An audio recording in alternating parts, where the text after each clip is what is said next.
सीधे जोड़ते हैं हम आपके लिए बिहार खबरों से।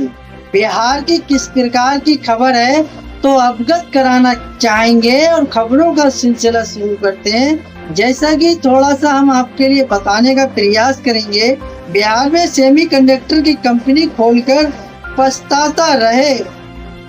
रहे हैं सीईओ का पोस्ट वायरल, फिर जागा फिर शासन। आदाब, मैं हसरुद्दीन, आप देख रहे जलाल न्यूज 901 टीवी चैनल के माध्यम से कराते रूबरू साक्षात्कार इस बड़ी खबर से। खबर सूत्रों के हवाले से है, खबर के अंत तक जरूर बने रहिएगा। तो आखिरकार पूरा प्रकरण क्या है, पूरा मामला क्या है, तो पूरे प्रकरण से हम आपके लिए जानकारी कराते हैं। तो वो इस प्रकार से, चंदन राज ने बिहार की पहली semiconductor company Suresh chips and semiconductor private limited शुरू की थी। चंदन इस सेमीकंडक्टर कंपनी के फाउंडर और सीईओ है, लेकिन वो अब व्यवस्था से दुखी होकर लिख रहे हैं कि बिहार में कंपनी शुरू करना उनके जीवन का सबसे बुरा फैसला था। आखिरकार बुरा फैसला क्यों बन गया? बिहार का रहने वाला हूँ, बिहार में प्लांट लगाएंगे और अपने लोगों को रोजगार देंगे, इसी सोच के साथ चंदन राज ने बिहार के मुजफ्फरपुर में सेमीकंडक्टर का प्लांट लगा दिया। दरअसल उद्योग के मामले में बिहार बहुत ही पिछड़ा हुआ है, इसके कई कारण हैं, लेकिन जब चंदन राज ने बिहार में पहली सेमीकंडक्टर कंपनी लगाने की घोषणा की तो खूब सराहना हुई। आखिरकार खूब सराहना होने के बाद ऐसा क्यों नतीजे ये इस प्रकार के क्यों सामने आए, तो कराते हैं इस बड़ी खबर से जुड़े साक्षात्कार। खबर के अंत तक जरूर बने रहिएगा।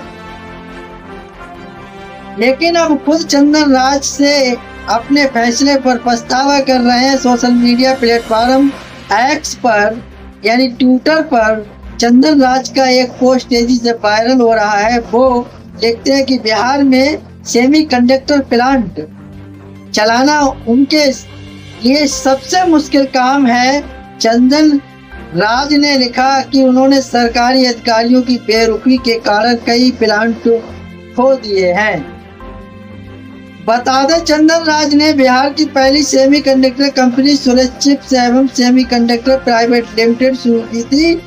चंदन राज सेमीकंडक्टर कंपनी के फाउंडर और सीईओ हैं, लेकिन वो अब व्यवस्था से दुखी होकर लिख रहे हैं कि बिहार में कंपनी शुरू करना उनके जीवन का सबसे बड़ा फैसला था। हालांकि बाद में उन्होंने इस ट्वीट को डिलीट कर दिया। अब उन्होंने इस ट्वीट को क्यों हटाया, इस बारे में कोई प्रतिक्रिया नहीं आई है। पोस्ट में उन्होंने लिखा था, जहां उनकी सेमीकंडक्टर की कंपनी उस जगह बेसिक इंफ्रास्ट्रक्चर भी नहीं है, सड़कें नहीं है, स्ट्रीट लाइट की व्यवस्था नहीं है, इसके अलावा भी कई समस्याएं हैं। चंदन राज की माने तो उन्होंने हाल फिलहाल में कई क्लाइंट खो दिए, क्योंकि इन क्लाइंट ने इन समस्याओं के चलते उनकी कंपनी के साथ काम करने से इनकार कर दिया।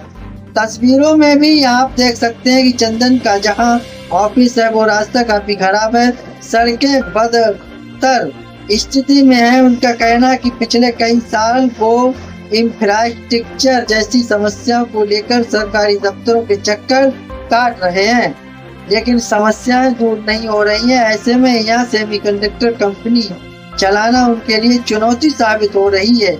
उन्होंने लिखा है कि मुझे लगता है कि बिहार सरकार सेमीकंडक्टर इंडस्ट्री को नहीं समझती है। हर जगह लगाई गुहार। एक यूजर के कमेंट पर जवाब देते हुए चंदन राज ने उसे ईमेल का स्क्रीनशॉट शेयर किया जो उन्होंने बुनियादी सुविधाओं को लेकर संबंधित अधिकारियों को लिखा था। इसमें लिखा है, उनके इलाके में सड़कें नहीं है, पंचायत से जुड़ी अधिकारी ही इसे गंभीरता से नहीं लेते हैं। मैंने सड़क पर मिट्टी भरवा दिया था, लेकिन बारिश में मिट्टी भी बह गई। रिपोर्ट की माने तो अपनी समस्या लेकर चंदन लगभग हर सरकारी दफ्तर तक पहुंचे, नेताओं के चक्कर लगाए, लेकिन समस्या ज्यों की त्यों है। अब जागा जिला प्रशासन। हालांकि चंदन राज का ये पोस्ट वायरल होने के बाद मुजफ्फरपुर जिला प्रशासन की प्रतिक्रिया आई, जिसमें लिखा कि उनके ऑफिस के रास्ते का निर्माण दशहरा के बाद शुरू कर दिया जाएगा।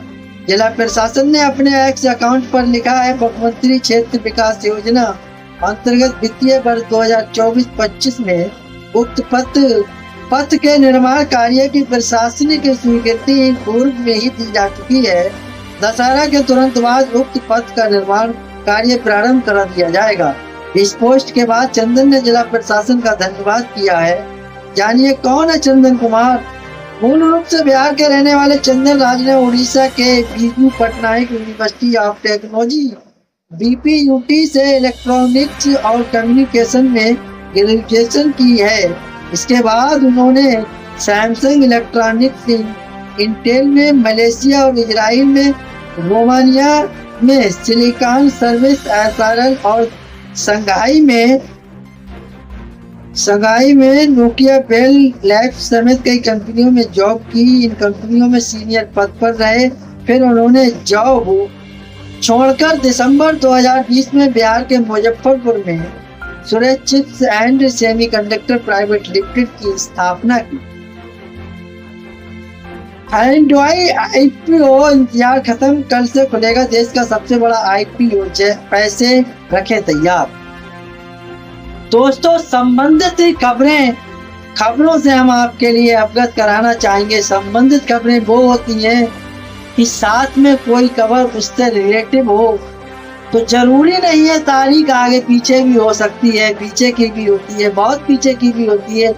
लेकिन जब जानकारी दी जाती है तो उससे रिलेटिव अगर लगता है कि हाँ इसी के ताल्लुक से ये भी कड़ियाँ या खबरें हैं, तो उनके लिए मैं बताने का प्रयास करता हूँ। ये हमारा लक्ष्य रहता है। मैं मानता हूँ लोग हमारी खबरों को देखें और जो है खबरों को देखकर जो है उनके लिए जो है संवेदनाशील और जो है जागरूक होने की जो है इच्छा व्यतीत करें कि आखिरकार पिछड़ा वर्ग या पिछड़ा वर्ग आखिरकार ऐसा क्यों है। तो दोस्तों, मेरा खबर लेके आना और बताने का तात्पर्य यही रहता है कि लोग जो है हमारी खबरों से जो अवगत हो और जानकारी उनके लिए हासिल हो।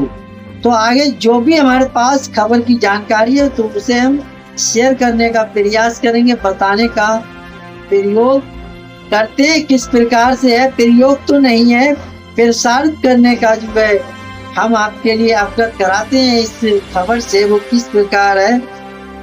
तो मैंने ये जानकारी आपके लिए दी संबंधित खबरों की। तो आइए हम चर्चा कर लेते हैं संबंधित खबर की ही। तो आखिरकार संबंधित मामला होता क्या है। संबंधित कहते हैं जो है साथ वाला या उससे रिलेटिव, उससे ताल्लुक रखने वाला। Android IPO detail. ऑटोमोबाइल दिग्गज हुंडई मोटर्स की इंडिया यूनिट अपने IPO कल निवेशक के लिए ओपन करेगी। इस इश्यू का साइज 27,879,516 करोड़ रुपए है, जो LIC IPO से भी ज्यादा बड़ा है। ऑटो सेक्टर की दिग्गज कंपनी एंड्रॉइड की भारतीय यूनिट हुंडई मोटर्स इंडिया देश का अब तक का सबसे बड़ा IPO, इंडिया लार्जेस्ट IPO लाने जा रही है और ये निवेशकों के लिए कल से ओपन होगा। खास बात यह, करीब 2 दशक के बाद कोई ऑटोमोबाइल कंपनी अपने इश्यू ला रही है और इसका साइज LIC IPO से भी बड़ा होगा। कंपनी ने पहले ही IPO के प्राइस, वर्ल्ड लाइट साइज समेत अन्य ऐलान कर दिए हैं।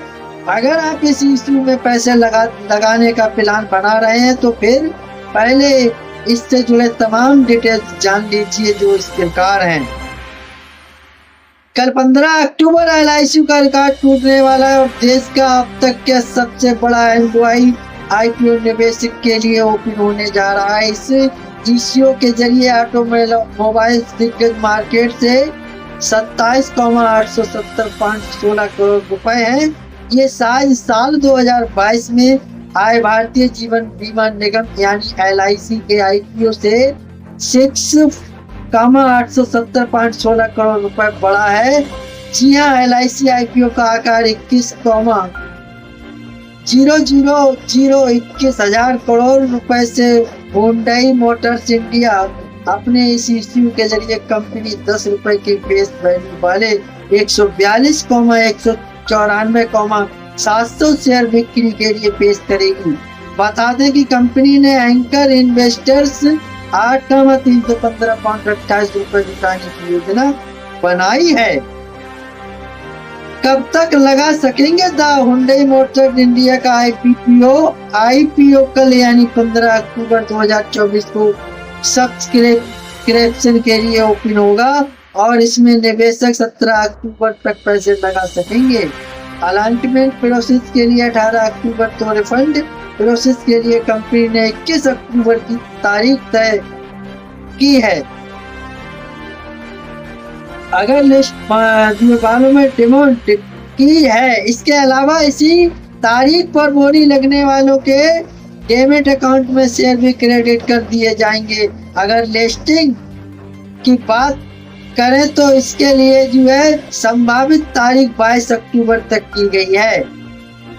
प्रोवाइस और डिस्काउंट की डिटेल एंडवाई आईपीओ प्राइस बैंड कंपनी की ओर से 1865 माइनस नहीं है, ये जो है एक चिन्ह लगा होता है डैश का, इससे कहते हैं ये नहीं तो ये सही, ये नहीं तो ये सही। तो 1960 रुपए पर इक्विटी शेयर तय किया गया है। कंपनी ने अपने कर्मचारियों को आईपीओ में बोली लगाने के लिए अच्छी खासी छूट ऑफर की है। उन्हें हर एक शेयर पर 186 रुपए का डिस्काउंट मिलेगा। बता दें कि एक बुक बिल्ट इश्यू आईपीओ है और इसकी लिस्टिंग संभावित तारीख को भी ऐसी और NSE पर होगी।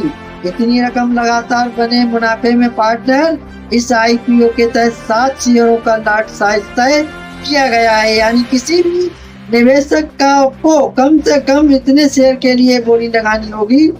अब अपर प्राइस बैंड के हिसाब से कैलकुलेट करें तो ये 13,720 रुपए होगा, यानी इतनी रकम का आप निवेश कर सकते हैं और आईपीओ निकल आता है तो आप लिस्टिंग डे से ही इस कंपनी होने वाले मुनाफे में हिस्सेदार बन जाएंगे। रिटेल निवेशक अधिकतम 14 लॉट के लिए बोली लगा सकते हैं। इसके अलावा उन्हें 192,080 रुपए का इन्वेस्ट करना होगा। तो जो है किस तरीके से रहा, रुपए का इन्वेस्ट करना होगा। पूरी तरह से OFS होगा आईपीओ। हुंडई मोटर्स इंडिया ने SEBI के पास जमा कराए गए draft red herring prospect RDSP में पहले ही साफ कर दिया था कि एंडवाई नए शेयर नहीं जारी करेगी। साउथ कोरिया मूल की कंपनी को स्वामित्व वाली यूनिट में अपनी हिस्सेदारी का एक हिस्सा ऑफर फॉर सेल के माध्यम से रिटेल और अन्य निवेशकों को बेचेगी। यानी हुंडई मोटर्स का आईपीओ पूरी तरह से OFS इश्यू होगा। ओपन होने से पहले हुंडई मोटर्स इंडिया का आईपीओ गिरोह मार्केट में 65 रुपए पर ट्रेड कर रहा है। तो दोस्तों ये वो खबरें थी जिनसे हमने अवगत कराने का प्रयास करा। तो मैं समझता हूँ दोस्तों खबर उपयोगी और अच्छी लगी होगी। तो खबर से अगर सहमत है तो एक आगाज जरूर कीजिएगा। चैनल को लाइक शेयर सब्सक्राइब घंटी वाला बटन ऑल करना ना भूलें, जिससे हर नोटिफिकेशन आप तक पहुंचता रहे और हमारे लिए एक हौसला अफजाई मोटिवेशन सहानुभूति मिलती है। उसी सहानुभूति के साथ नई व तरोताजा खबरों को लेकर आपके बीच उपस्थित होते हैं। तो दोस्तों मेरा खबर दिखाने का मकसद रहा लोगों के लिए जागरूक करना, ना कि किसी की भावना को ठेस पहुंचाना।